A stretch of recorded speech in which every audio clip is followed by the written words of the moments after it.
Welcome to the SnailTrail4x4 Podcast, video edition. So Tyler and I were recording the video of our most recent podcast, episode 3. That video was around 2 hours long, and I'm not going to upload a 2-hour-long video to YouTube. Nobody's going to watch it. So what I'm doing is I'm actually going to cut out the whole general banter that we do at the start of the podcast, and I'm just going to focus on the second half, our campfire discussion, which is this time is Tyler interviewing me, and so everybody can get to know me a little bit more. And that section's actually quite lengthy as well, so I'm going to break that up into 3 sections. So I'm going to be posting 3 videos coming up here soon. Different parts of, or with different sections talking about me and where I come from, my early life, and sort of what's going to happen in the future. So this video is a lot about who I am, pets, and traveling and things of that nature, so I hope you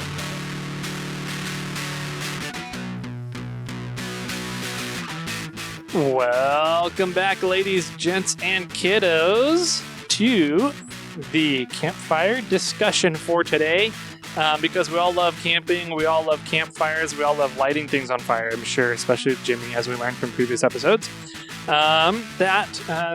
Campfire discussions are a lot of fun. You just kind of hang out and talk about something. So what are we going to be talking about today, Jimmy? You know, I have 3 fire pits at my house.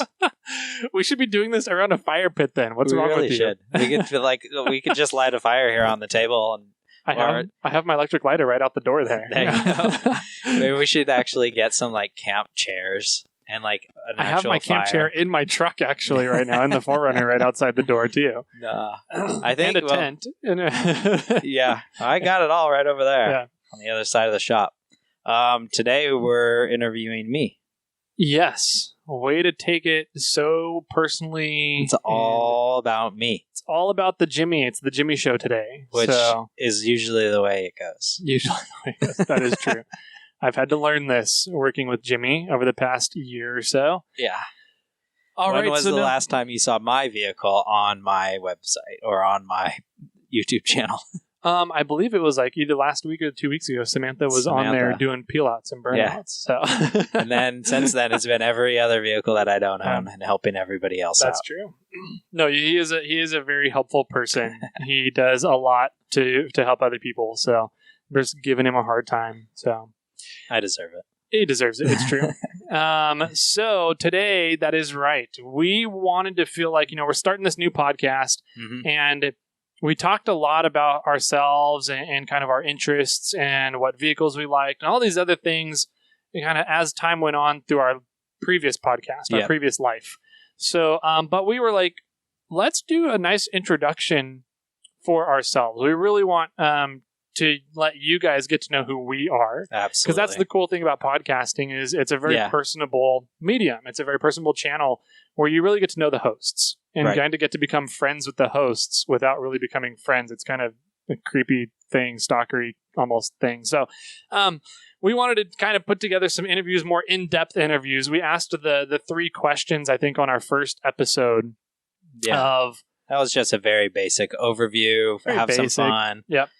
This one's definitely going to be more in depth. Let's get to know each other let's get to know me on this one. And, and it's a lot, I think it's, we really want to start having a relationship with our listeners in a way. Careful how you word that. Well, Jimmy wants to have relationships with all the listeners. So I'm down to talk with you guys and hang out, but...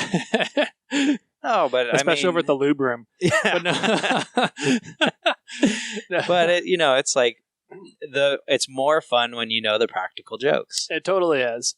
So it's fun. Like you said, we really want to engage the listeners more. We want to have maybe that's the word I should use. We want to be buddies with everybody out there. I think it's a really fun medium podcasting is, and when we meet you guys out on the trail, it's even more fun to talk with you guys and hang out with you guys and already feel like we have this connection already. So absolutely. So with that being said, we're going to go in. I have an interview for Jimmy here where I'm going to be interviewing him. And I have a list of questions, which he got to glance over a little bit. Barely. Just to make sure there wasn't anything inappropriate that he was like, no, I'm not going to talk about that. But otherwise, everything else is kind of fair game. So I have a list of questions here. And some of them, I don't even know about him. And I was kind of coming up with these questions. I was like, we've been hanging out quite a bit lately. And especially over the past years, we've been working on everything. And I was like, I don't know the answers to some of these questions. So it'll be interesting. Yep. So we're going to jump right in. First question. Okay. How old are you? I am 38. Jeez, Grandpa. No, I'm just kidding. No, it's cool. 38 years old, young and sprightly 38. Do you like cats or dogs? I don't really care. I've had both growing up. And I mean, if I were to choose at this point in my life, I think I would choose cats. Okay. For the primary reason of I don't have to care about it that much. I can kind of like leave food and water out and it can kind of go do its own thing and then maybe pull it in at night so the coyotes don't eat it because I'm out in the country. Whereas a dog, I'd have to do a lot more maintenance with the animal and caring for it. And so right now, I think it's more about how I want more of my own freedom. Of them. Yeah. Well, we can get you like a hamster or a gerbil or something. Yeah, I've had a lot of pets growing up. Really? Yeah. What all have you had? What's the plethora, the range of pets you've had growing up? I've had birds, reptiles, snakes, and lizards, fish. I had piranhas in college. Nice. I had cichlids and goldfish and all different kinds. I've caught lizards and I caught a rattlesnake and kept it for a while. And let's see what else. I've had cats and dogs. I haven't really had any livestock or anything along those lines. No chickens? No chickens. My brother has chickens though. You have a couple of ducks. Yeah, that kind of live. They're not really yours, but they like to. They hang out here. Oh, yeah. They come back every year. Oh, really? Every year they come back. Wow. And they live in the ditches around my house. Yeah. Well, I have a ditch out here. Actually, it's kind of funny. I have a ditch right out in front of my house that keeps water almost all summer long, nearly all summer long. Uh-huh.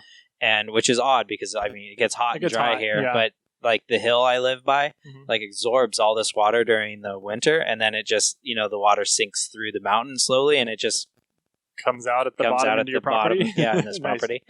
And so the mosquito guy was out here this morning, looking at my ditch, and they've said that I'm in the top 3 mosquito harvest areas with this ditch out in front of my house. So you're also a part-time mosquito harvester. Yep. You might have West Nile. I don't know. Or is that, or the NC, whatever. I don't know what it is. H1N1. I don't know what they are nowadays. Yeah. So yeah, when I was really young, my mom was a caretaker or worked at the zoo, or we had a zoo membership. Okay. Is that what it was? And when this was early 80s. Was it the Sacramento Zoo? The Sacramento Zoo. They used to let you rent out some of the animals for the weekend. What? Yeah. And so Did you get to rent a giraffe for a weekend? No, some of the we had flying squirrels. You got to rent the flying squirrels? Uh-huh. That is crazy. I accidentally let it out of the cage. And it ran up the drapes and jumped, and I was chasing it. I got to put this thing back in its cage. And I was chasing it, ran up the drapes, and then jumped and flew across the room to the couch. And I was like, whoa, that was cool. All right, got to catch it. Do it again. Yeah, and that's where we that's where I had a lot of the pets and had a lot of the lizards and snakes and things along those lines. And I had some, for long term, but I had a lot of those for a weekend here and there. Wow. Things like that. Now, was it an actual flying squirrel or was it a sugar glider?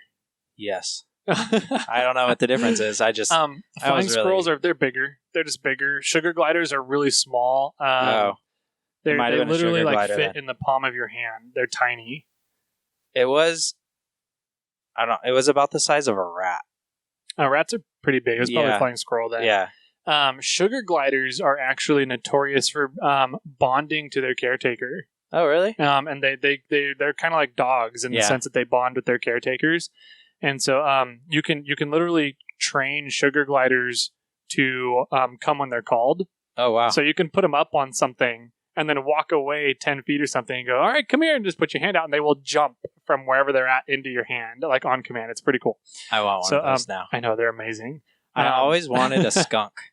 I have 2, actually. That's funny you mentioned that. I have friends that have raised skunks, and from what I've heard is you just raise it. It's friendly and it's yours, you know, and you can hang out with it. And then, and you let it out in the evenings and it goes and scavenges and feeds itself. And then it comes in at night and you do that. And eventually it stays out later and later and later. And then eventually it just doesn't come home. Oh, I've heard they're just a lot like cats. Yeah. So I've always wanted that too. I always wanted to try and raise a skunk. What do you feed piranhas? Any meat that is unseasoned and not cooked. Okay. So just whatever you happen to have laying around. Yeah, we would. Does it matter if it's like rotting or old meat? No, we would do a lot of what we cook. This was in college, so we were like cooking a lot of steaks, and that was the fridge. Okay. A lot of steaks and chicken and things of that, and like so we would do like bone-in parts. And then we would, with the fats and everything and things that we cut out, we would then cut away the bones and everything and then throw whatever's left into the piranha tank and they would eat it. How many did you have? I had 8. 8 of them? Do they like go into a frenzy when meat is introduced? Yeah. The worst, craziest frenzy I saw was when I dropped like 30 goldfish in there. And it was literally like glitter. Oh, the water was glittery with scales. Paint us a mental picture here, Jimmy. Then there was like the piranhas were large. The goldfish were small enough, and the piranhas were large enough that a few of the piranhas would keep a goldfish in its mouth as like still alive, still swimming there. And I think they would eventually crunch it when they were hungry. Like piranhas are smart enough to not eat when they're not full or when they're full. Wow. Yeah, and which is a good thing because a lot of times we just threw in a bunch of stuff and they would, like when we threw in like 30 goldfish, they would eat 20 of them or 25 of them and there'd be 5 still swimming around and then they pick those other 5 when they're ready. Once in a while. And then after that, I had to clean the tank because it was just so messy. You had goldfish glitter to sell to people later on? But that's the only time that I would clean the tank is after I fed the piranhas because they're full and they're not hungry and they're not going to attack me. So I literally would reach my hand in the tank and clean the glass and stuff like that.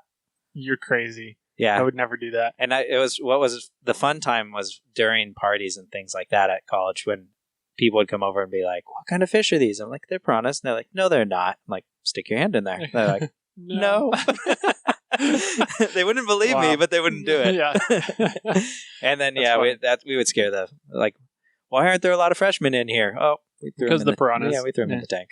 This is how we get rid of freshmen. If you don't survive college, you end up in the piranha tank. Jesus. Yeah. Well, that's one fact I didn't know about Jimmy. So cool. Do you come from a big family? No, for the most part, small family. I have one brother. Okay. And then my parents, and then my dad is, for the most part, he's an only child, kind of. And a bit of an orphan in a way. Like his So that's why he's always asking us to do stuff when we come. No, I'm kidding. Yeah. No. Only child syndrome.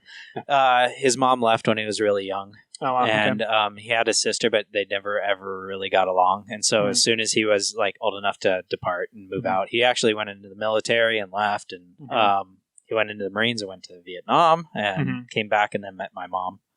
Wow. And my mom comes from a bigger side of the family, but it was more on like my grandfather's side that was large. Okay. And so like my grandfather is one of like 10. But then he only had 2 daughters, right? And so like my family got really small kind of quick. Pretty quick, yeah. So I still hang out with a lot of my mom's side of the family, but my immediate family is very small. So cool fact about your brother. Yeah. Oh. What is a cool fact about like, your brother? What is it? You're going to tell me? With the podcast? Yeah, my brother. I could tell you, but my brother is the guy that did our intro music and and doing our main topic and all that. So he's a musician. He does it for fun. He's in a rock band and he has, he started on the drums and then went to the guitar and then now plays can pick up almost any instrument. He plays the oboes now. He probably could. He can play the spoons. I've seen that. Yeah. He's very musically talented. Yeah. And didn't really go anywhere with it, but is good enough to, hey man, you want to make a little jingle for us? Okay. Yeah, no, it's been really cool working with him because, it's not finalized. I don't know if anybody's been listening and paying attention to the music, our intro music. It kind of changes a little bit from each episode to episode. So we're getting ready to finalize it and start the divider music, and then we're gonna have an outro, and he's gonna be doing it all. So it's really cool. His name's Tony, and excuse me, his band name is The Depths. Yeah, The Depths. So they check them out if you're into rock music. Yeah, it's all The Depths they pretty much are just Sacramento area. Mm-hmm. And then they don't really play a whole lot anymore because Tony had a child, and then that slowed them down from rehearsing, and then their bassist had a child, and then their bassist had another child, and so like it's a bummer how kids do that, man. Yeah. But so they're once the kids get a little older, they're gonna start jamming again. They're really just a jam band, have some fun, hang out. Nice. So cool. Where did you grow up? I was born in Santa Clara. Okay. And then probably when I was months old, my parents moved out here to Loomis. Okay. And my parents still live in the same house from when, like in 81 or whatever, when they moved up here. They are still in that same house. Nice. So you grew up in the Sacramento area for the most part? Yep. Pretty much. And I never, for the most part, I mean, they didn't move, obviously, because they're still there. And so I grew up out there and, been around in the Sacramento area all my life. Nice. I think we're going to get into a little bit more here. So I remember the next, I think it might be the next question. Yeah, go for it. Have you lived anywhere else? Yes. So I went to college in Monterey. Okay. And I lived in Monterey I went to junior college at Sierra College. And then, so I did 2 years there, and then I went to Monterey and did 3 years at Monterey, and got an art degree. Nice. And so that's why it led me into graphic design and things of that nature. They actually didn't have a graphic design focus there. And so it was just art with digital influence. Oh, interesting. And so that's what I graduated with. And then I lived down there for another year or two, just hanging out. And then while I was in the middle of college and everything, I took a 1 year break for the most part. And I went to Italy, and I lived in Florence, Italy for a year. Oh, wow. I knew you'd been to Italy. I didn't realize you lived there for a year, though. Yeah, it was almost a year. It was like 9. It was like 9 or 10 months. Okay. I always just say it's a year. Nice. But I went over there. I did a study abroad for a semester, and then that led into summer and stayed there all summer, and then actually came home back to Monterey late and messaged all my teachers and said, I'm really sorry. Yeah. My plane got held up. Well, no, I was like a week late. My plane and all the other planes got held up. It's really stormy here. No, I messaged them and said, hey, I'm currently in Italy. I'm, traveling, and I'm going to be in your class, and don't drop me and I'll be there. I'll come in home this date and I'll be in your class, the next time.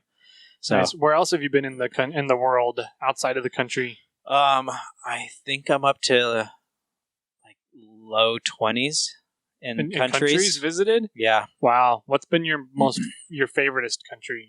My most favorite country. Yeah. Well, I love Italy. I probably have been to Italy like 6 times. Oh, nice. And that's probably one of my most visited countries. For that state. But I have family in Italy. My mom's mom is Italian. My mom's 100% Italian. And so like we have family back there. And when I went back there, I stayed with them and lived with them for a little while, and then traveled around. And so like I know a lot of the family and the culture and everything over there. So Italy is definitely probably my most favorite country, but it's definitely high up there and so I kind of leave that one off this list because I'm a bit biased on it. Okay. I would say probably for me the second, but definitely one of my most favorite countries is New Zealand. Oh, I'm with you on that one. I love New Zealand, and I love it because it's very outdoorsy. Yeah. The people are very friendly, but primarily because it's very outdoorsy. There's a lot of hiking. There's a lot of whitewater rafting. There's a lot of mountain biking. There's a lot of like really cool nature things. Like Rotorua in the middle of it is just like jaw dropping. And then you go to the south and you go to like into all the fjords, and Milford Sound is the one I was looking for, and you're just like, oh my gosh, this is like the Grand Canyon, or it's like Yosemite filled with water, and the boat is literally like a foot away from a cliff, and you're like, how can a boat be this close to land and not and it's like they're like, it's like 1,000 feet deep right here, we're like, what? Like, this is crazy. And it's just gorgeous. And we happened to, the one time that when we were there, it was like snow-capped peaks. And so it was just so picturesque. It was amazing. Yeah. But so I loved that. I've been to Australia, but I've only been to Sydney, so it's kind of, it's not. I don't have all that much to say. Like, the city is really nice, and the people are cool, and they could drink, and I have great stories of Tony and I going out in both New Zealand and Australia and Italy, where we met Aussies, and we outdrank them, and they're like, "Wait, where are you guys from?" We're like, "California." And they're like, I didn't know you guys could drink. And we're like, "Yeah, we can drink. We can party." Aren't you guys supposed to have bigger tans or better tans if you're from California? Yeah, maybe that too. And always the question is, do you know celebrities or can you surf? Yeah, that's exactly. Like, are you from California? Do you know any celebrities? Can you surf? Well, yes and yes, but that's not everybody. Yeah. I've been all over Europe. So one of my goals in actually early 2020 is to get to Antarctica. Interesting. Okay. Because then I will have been to 7 of the 7 continents. Okay. So I've been to China. I've been to Morocco. I've been to Peru.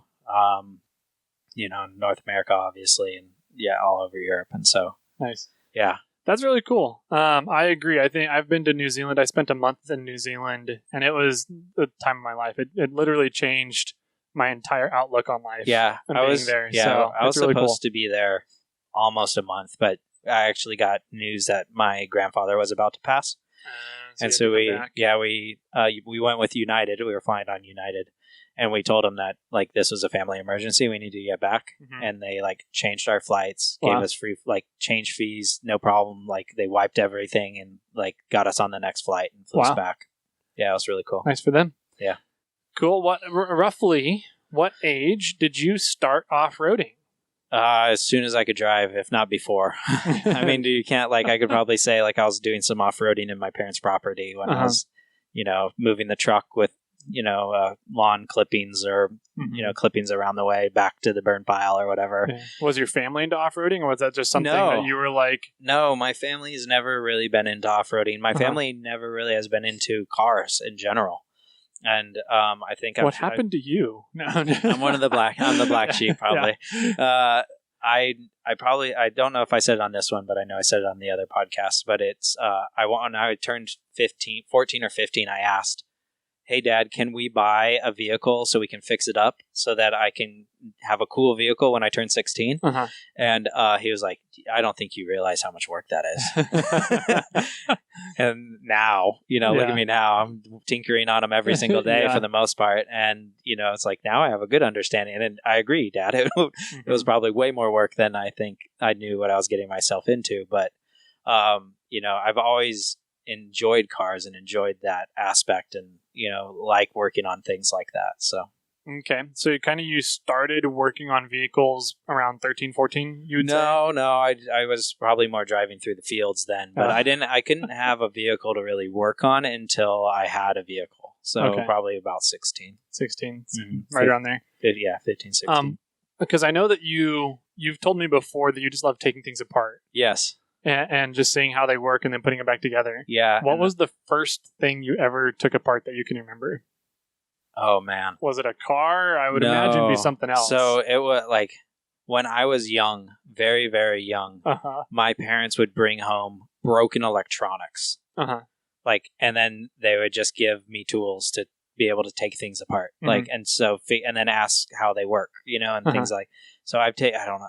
I want to say it was a VCR. That was the first thing that came to mind. Nice. But I've taken apart all different kinds of things like toasters and VCRs and computers and just whatever, things that broke, around the house or whatever. And then they're like, yeah, it's broken already. You're not gonna break it. Did you ever take capacitors out and shock people with them, use them as little mini tasers? No. So my dad used to work at Hewlett Packard, so he knew a lot of that stuff. So he told me about what to be careful around. Yeah. That's funny. But I was always so, and that was I think where a lot of all of this came from is just taking it all apart. And I know that one of the times I took when I did probably one of my first motor swaps or something, my mom was like, "How'd you learn how to do that?" I'm like, "Well, I took it apart, so I should be able to put it back together," and that's how it all, for the most part, started. That reasoning does not work the same way for everybody out there. Just FYI. No, I know, but